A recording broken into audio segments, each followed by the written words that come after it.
రబ్బాని తెలుగు కథలు. అందరికీ నమస్కారం. ఈరోజు మనం తెలుసుకోబోతున్న స్టోరీ మేనమామ రెండవ భాగం. సుధీర్ కోపంతో లాస్యని తన పిల్లల్ని అక్కడే వదిలేసి వెళ్తాడు. లాస్య ఎప్పుడు ఏదో కోల్పోయిన దానిలా పరధ్యానంలో దిగులుగా ఉంటుంది. లాస్య, ఏమైందమ్మా, బావగారు అప్పుడే వెళ్ళిపోయారు ఏమీ లేదన్నయ్య అంటూ మౌనంగా ఉంటుంది. అప్పుడు గౌతమ్, నాన్న అమ్మని కొట్టాడు. ఎందుకు నాన్నా? ఏమో, అమ్మ బాగా ఏడిచింది. లాస్య, నువ్విలా ఉంటే ఎలా? రోజులన్నీ ఎప్పుడూ ఒకేలాగా ఉండవమ్మా. నువ్వు దిగులు పెట్టుకుంటే నీ ఆరోగ్యం ఏమైపోవాలి? నీకేమైనా అయితే నీ పిల్లల గతి ఏమవుతుంది చెప్పు. నాకేం కాదన్నయ్య, నాకంత తొందరగా చావొస్తుందా? చూడమ్మా లాస్య, అలా అనకమ్మా, నా ప్రాణం పోతుంది. చూడండి, లాస్యని ఇప్పుడు ఏమీ అడగకండి. నిదానంగా నేను అన్ని విషయాలు తెలుసుకుంటాను. ఆ రోజు రాత్రి నందిని లాస్య గదికి వెళ్తుంది. చూడమ్మా, అసలేం జరిగింది చెప్పు. నీకు మేమందరము లేము? అప్పుడు లాస్య కన్నీళ్లు పెట్టుకుంటుంది. వదినా, పెళ్ళైన కొన్ని సంవత్సరాలు ఆయన బాగానే ఉన్నారు. తర్వాత చెడు అలవాట్లకు బానిసయ్యారు. రోజూ మద్యం సేవించి వచ్చి కొట్టేవాడు. ఈ మధ్య ఆఫీస్లో ఒక అమ్మాయితో చనువుగా ఉంటున్నారంట. అప్పటి నుండి నాకు ఈ వేధింపులు ఎక్కువయ్యాయి. ఏమైనా అంటే నీకు విడాకులిచ్చి ఆ అమ్మాయిని పెళ్లి చేసుకుంటాను అంటున్నారు. మా అత్తగారు కూడా ఆయనకు వత్తాసు పలికేది. చూడమ్మా, నువ్వేమీ బాధపడకు. మీ అన్నయ్య గారు వెళ్ళి ఆయనతో మాట్లాడతారులే. వదినా, ఈ విషయం అన్నయ్యకు చెప్పకండి, ఆయన తట్టుకోలేరు. అలాగేనమ్మా. ఇలా మరునాడు ఉదయం, ఏమండి, మీ చెల్లెలు చాలా నీరసంగా ఉన్నారు. నిన్నటి నుండి ఏమీ తినలేదు. ఒక్కసారి డాక్టర్ గారికి చూపించండి. అలాగే నందిని. అప్పుడు ప్రభాకర్ డాక్టర్ని తీసుకొని వస్తాడు. డాక్టర్ చెకప్ చేసి, చూడండి, మీ చెల్లెలు ఎక్కువగా ఆలోచిస్తుంది. సమయానికి సరిగ్గా భోజనం కూడా చేయట్లేదు. అందువల్ల చాలా నీరసంగా ఉన్నారు. ఇలా ఉంటే ఆమె ప్రాణానికే ప్రమాదం. వేళకు భోజనం చేయించి ఈ మందులు ఇవ్వండి. ఇలా ఒక్కరోజు నందిని, లాస్య నీకేమైనా చెప్పిందా? ఏమండి, మీ బావగారు వాళ్ళ ఆఫీస్లో ఎవరో అమ్మాయితో రెండో కాపురం పెట్టారంట. అప్పటి నుండి మీ చెల్లెల్ని సరిగా చూసుకోవడం లేదట. పైగా అతనికి ఈ మధ్య చెడు అలవాట్లు కూడా ఎక్కువ అయ్యాయి అంట. మద్యం సేవించి వచ్చి మీ చెల్లెల్ని కొట్టేవాడంట. అవునా? మరి మా చెల్లెలు ఎప్పుడూ నాకు ఈ విషయం చెప్పలేదు. మీకు ఈ విషయం తెలిస్తే మీరు బాధపడతారని చెప్పలేదు. ఇప్పుడు కూడా ఈ విషయం అన్నయ్యకు చెప్పకు అని చెప్పింది. నందిని, నేను ఒకసారి బావగారి వద్దకు వెళ్ళి మాట్లాడి వస్తాను. అలాగేనండి. ప్రభాకర్ భాగ్యమ్మ ఇంటికి వెళ్తాడు. అత్తయ్య గారు, బావగారు మా చెల్లెల్ని ఇంట్లో వదిలిపెట్టి కోపంగా వెళ్ళిపోయారు. ఇంతకీ ఏమైందండి? చూడు బాబు, మీ చెల్లెలు నా మీదే పెత్తనం చెలాయిస్తుందా? ఇది సంసారుల లక్షణమేనా? ఏ ముహూర్తాన ఈ వెధవ సంబంధం చేసుకున్నామో గాని ఈ ఇంట్లో సుఖం లేకుండా పోయింది. అది కాదండి, ఇంతకీ ఏం జరిగింది? మా చెల్లెలు ఏదైనా తప్పు చేస్తే నేను క్షమాపణ చెప్పుకుంటాను. బావగారు వేరే అమ్మాయితో తిరగడం తప్పు కదండి. తల్లిగా మీరు మందలించాల్సింది పోయి అబ్బాయిని వెనికేసుకొస్తారా? ఏ ఆడపిల్లైనా తన సంసారాన్ని పాడు చేసుకోవాలని అనుకుంటుందా? బావగారి ప్రవర్తన మార్చుకుంటే అతనితో కాపురం చేయడానికి మా చెల్లెలకి ఎటువంటి అభ్యంతరమూ లేదు. అత్తయ్య గారు, మీరు ఒక ఆడమనిషే. నేను మీకు చెప్పే అంతటి వాడిని కాను. అప్పుడు అక్కడికి సుధీర్ వస్తాడు. బావగారు, ఏంటండి ఇదంతా? మా చెల్లెల్ని కొట్టారంట. నేను మగాడిని, మా ఇష్టం వచ్చినట్లు ఉంటాను. అడిగే హక్కు నీకు నీ చెల్లెలికి లేదు. చెప్పాల్సిన అవసరం నాకు అంతకన్నా లేదు. ఎవరితో చెప్పుకుంటావో చెప్పుకో. అది నన్ను నిలదీస్తుందా? దానికి ఎంత ధైర్యం? నోరు మూసుకొని పడి ఉండేటట్లుంటే ఇక్కడికి రమ్మను, లేదంటే అక్కడే ఉంచుకో. మీ చెల్లెలకి బుద్ధి చెప్పి తీసుకురావాల్సింది పోయి నన్నే నిలదీస్తావా?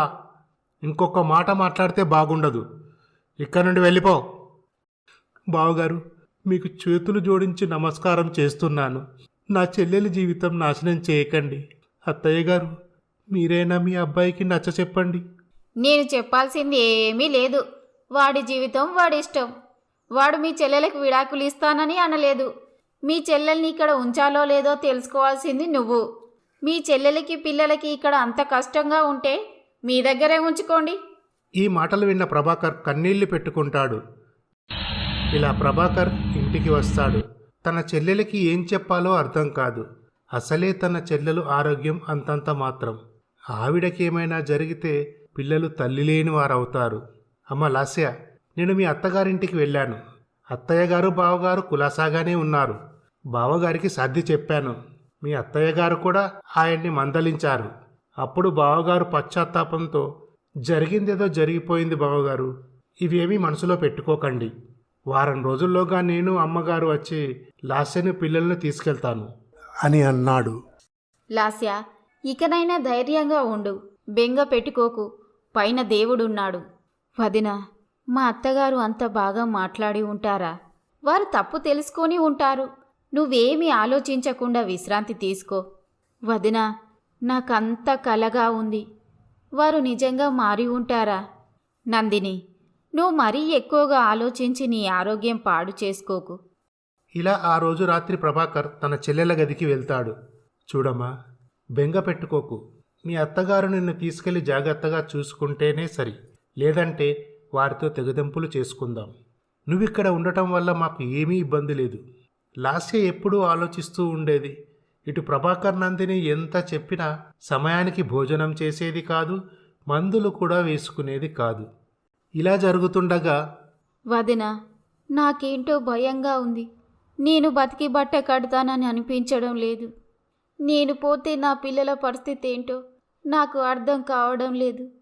వాళ్ళ నాన్న వాళ్ళను పట్టించుకుంటాడన్న నమ్మకము కనిపించడం లేదు. పిల్లల్ని మాత్రం వాళ్లకు అప్పగించొద్దు. అది ఇల్లు కాదు, నరకం. ఆ నరకానికి పిల్లల్ని పంపించొద్దు. ఎలాగైనా నువ్వు, అన్నయ్య వాళ్ళను పెంచి పెద్ద చెయ్యాలి. మీ వల్ల కాకపోతే వాళ్లను అనాథాశ్రమంలో చేర్పించండి. అప్పుడు లాస్య కన్నీళ్లు పెట్టుకుంటుంది.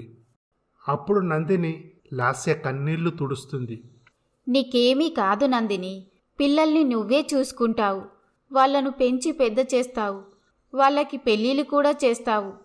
ఊరికే బాధపడుతూ ఆరోగ్యం పాడు చేసుకోకు. చింత చితితో సమానం అంటారు. ముందు నువ్వు ఆ చింతను వదిలేయి. వదిన, నా సంగతి నాకు తెలిసిపోతుంది. నాలాంటి జీవితం ఎవ్వరికీ రాకూడదు. అప్పుడు లాస్య తన అన్నయ్యని పిలిచి, అన్నయ్య, నీట ముంచిన పాల ముంచిన నీదే భారం. ఈ పసిపిల్లల ప్రాణాలకు మీరే దిక్కు. అమ్మా, నువ్వేమీ బాధపడకు. పిల్లలు నా దగ్గరే ఉంటారు. వాళ్ళని పెంచి ప్రయోజకుల్ని చేసి వాళ్లకు పెళ్ళిళ్ళు చేసే బాధ్యత నాది. అప్పుడు లాస్య మనసు కుదుటపడుతుంది. ఈ మాట చాలన్నయ్యా అంటూ సంతోషంతో కళ్ళు మూస్తుంది. అప్పుడు ప్రభాకర్ నందిని బోరున విలపిస్తారు. ఇలా జరుగుతుండగా ప్రభాకర్ నందిని పిల్లలను ఎంతో ఆప్యాయంగా చూసుకునేవారు. ఇలా కొన్ని సంవత్సరాలు గడిచాక పిల్లలు ఇద్దరు స్కూలుకు వెళ్తారు.